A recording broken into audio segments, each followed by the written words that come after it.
Do you have ankle pain right here after a run? This could be a common thing for new runners, for new walkers. If you have front of the ankle pain, inside of the ankle pain, back of the ankle pain, outside of the ankle pain right here, high ankle pain, or back of the ankle pain, we've got you covered on all of these. Should you use minimalist shoes? Should you use maximalist shoes? What's the best treatments? What's the best cool downs?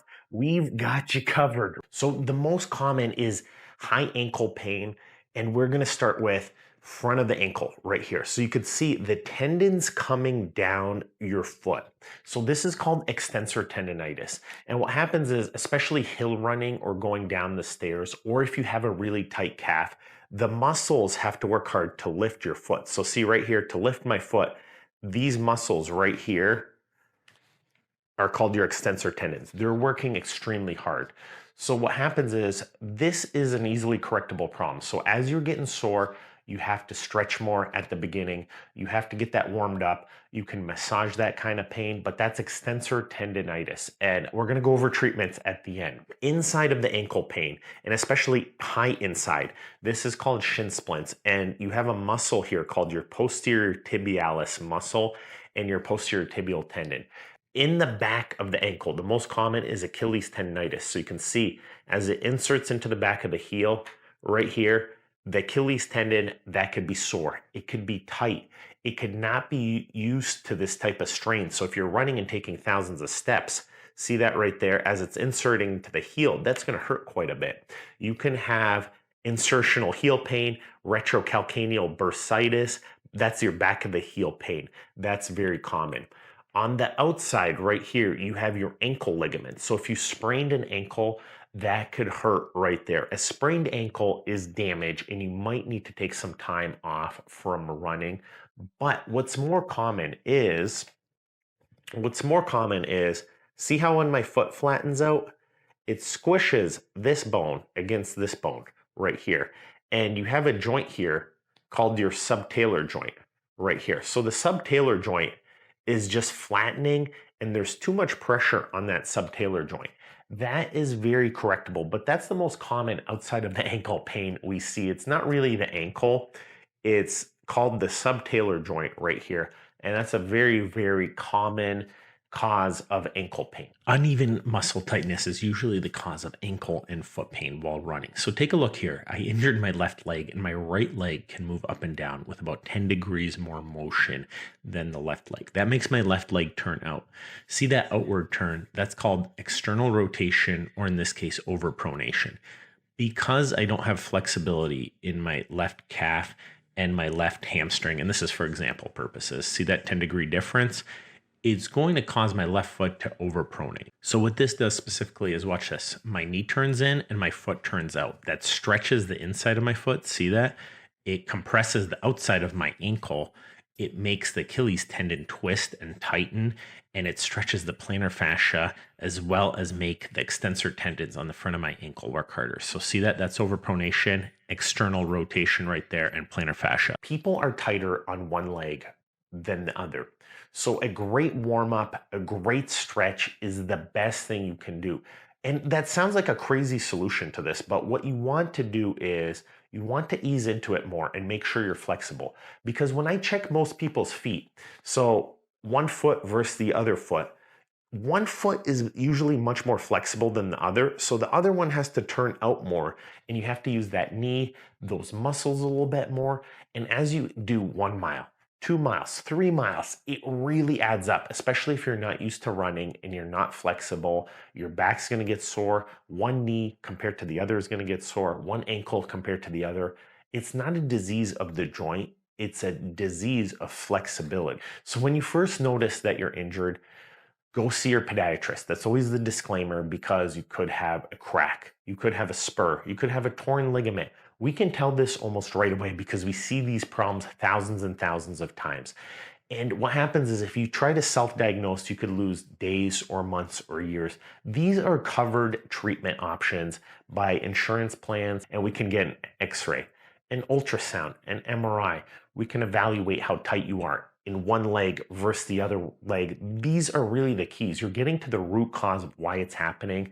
And not only are you healing the problem, but why the problem happened. Should you take medications after running? Like Aleve, ibuprofen, I'm not a big fan of that. These medications, they let you take more damage until you sprain your ankle further, until you damage your ligaments. So really, these medications just prolong it. It doesn't get to the root cause. It doesn't solve it. Listen, if you're going to run like the last mile of a marathon, that's one thing. But if you plan on keeping running every day, it's not going to be good for you. Rest is great, especially if you're injured. Cross train, icing for 20 minutes at a time. It won't make things heal quicker, but it will help with pain. Same with compression and elevation. These things will help with pain, but they won't make your pain better. They don't get to the root cause of the treatment.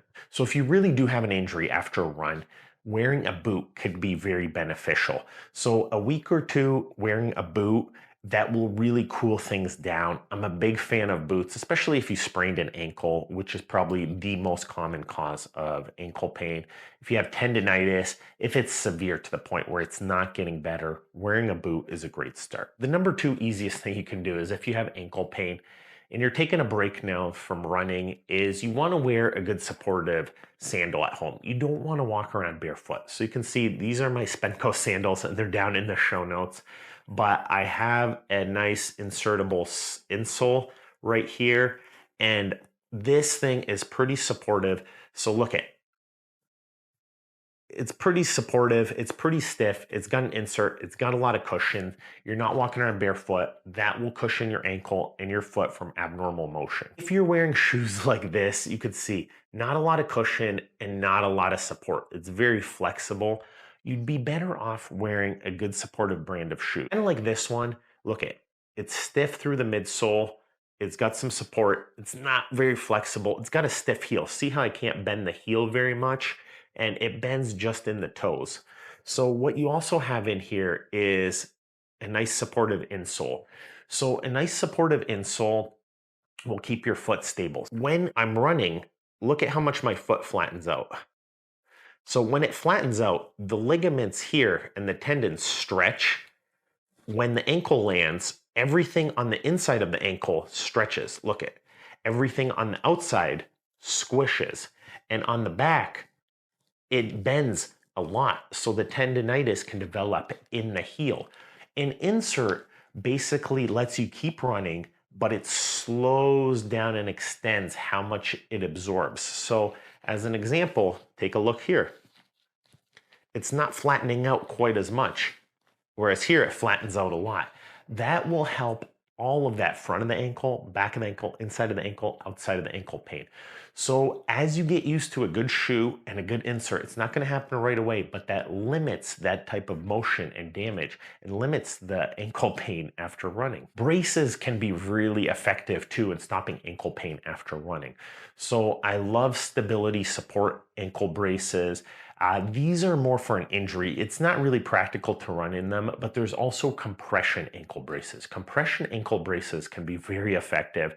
They take that swelling down. They give you a little bit more support without making it too uncomfortable. I always say wear one on each ankle so it's equal. You don't want just one big bulky ankle brace and not on the other. It might not even make sense to run at that point.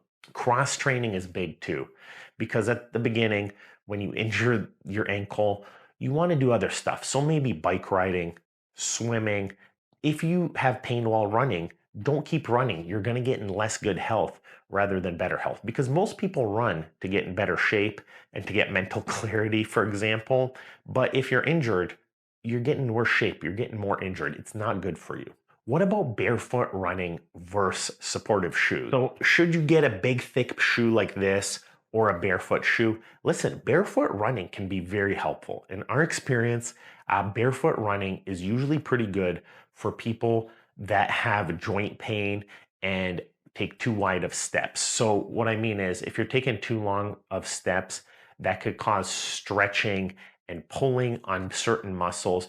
But going barefoot, you'll take shorter steps that make you walk a little bit more smooth, and that could take pressure off those joints. In our experience, younger people who are flexible and lighter usually do better with barefoot running, whereas older people that have tight joints, ligaments, and arthritis tend to do better with a big supportive shoe like this, but it also comes down to foot type.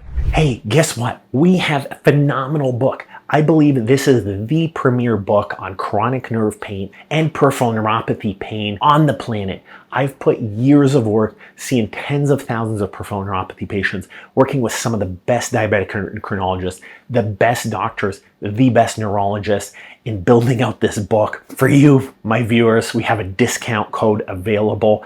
Get on our mailing list and get that book down here.